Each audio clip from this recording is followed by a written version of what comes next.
राम राम। व्रत कथाएं और महात्म्य में आप सभी का स्वागत है। सफला एकादशी व्रत पौष कृष्ण पक्ष एकादशी को किया जाता है। इस दिन भगवान अच्युत की पूजा का विशेष विधान है। इस व्रत को धारण करने वाले को चाहिए कि प्रातः स्नान करके भगवान को आरती करे और भोग लगाए।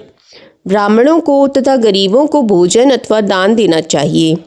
रात्रि में जागरण करते हुए कीर्तन पाठ करना अत्यंत फलदायी होता है।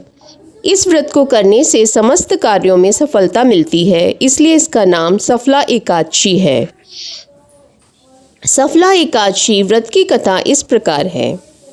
चंपावती नगरी में एक महिष्मान नाम का राजा राज्य करता था। उसका बड़ा बेटा लुम्पक बड़ा दुराचारी था। वह मांस, मदिरा, पर स्त्री गमन, वैश्याओं का संग इत्यादि कुकर्मों से परिपूर्ण था। पिता ने उसे अपने राज्य से निकाल दिया। वन में एक पीपल का वृक्ष था जो भगवान को भी प्रिय था। सब देवताओं की क्रीड़ा स्थली भी वहीं थी। ऐसे पतित पावन वृक्ष के सहारे लुम्पक भी रहने लगा, परंतु फिर भी उसकी चाल टेढ़ी ही रही। पिता के राज्य में चोरी करने चला जाता तो पुलिस पकड़कर छोड़ देती थी।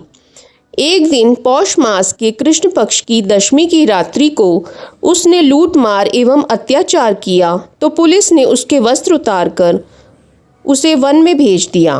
वह बेचारा पीपल की शरण में आ गया। इधर हेमगिरी पर्वत की पवन भी वहां आ पहुंची। लुम्पक पापी के सब अंगों में गठिया रोग ने प्रवेश किया। हाथ पांव अकड़ गए। अतः सूर्योदय होने के बाद कुछ दर्द कम हुआ, पेट का गम लगा। जीवों को मारने में वह आज असमर्थ था।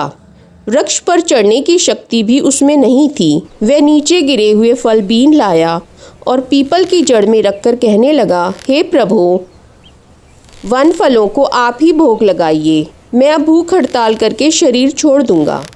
मेरे इस कष्ट भरे जीवन से मौत भली। ऐसा कहकर वह प्रभु के ध्यान में मग्न हो गया। उसे रात भर नींद न आई। वह भजन कीर्तन प्रार्थना करता रहा, परंतु प्रभु ने उन फलों को भोग न लगाया। प्रातःकाल हुआ तो एक दिव्य अश्व आकाश से उतरकर उसके सामने प्रकट हुआ और आकाशवाणी द्वारा नारायण कहने लगे, तुमने अनजाने में सफला एकादशी का व्रत किया है। उसके प्रभाव से तेरे समस्त पाप नष्ट हो गए। अग्नि को जान के या अनजाने में हाथ लगाने से हाथ जल जाते हैं, वैसे ही एकादशी भूलकर रखने से भी अपना प्रभाव दिखाती है। अब तुम इस घोड़े पर सवार होकर पिता के पास जाओ, तुम्हें राज मिल जाएगा। सफला एकादशी सर्व कार्य सफल करने वाली है। प्रभु आज्ञा से लुम्पक पिता के पास आया। पिता उसे राजगद्दी पर बैठाकर स्वयं तप करने वन को चला गया। लुम्पक के राज्य में प्रजा एकादशी व्रत विधि सहित किया करती थी। सफला एकादशी की कथा सुनने से अश्वमेध यज्ञ का फल मिलता है।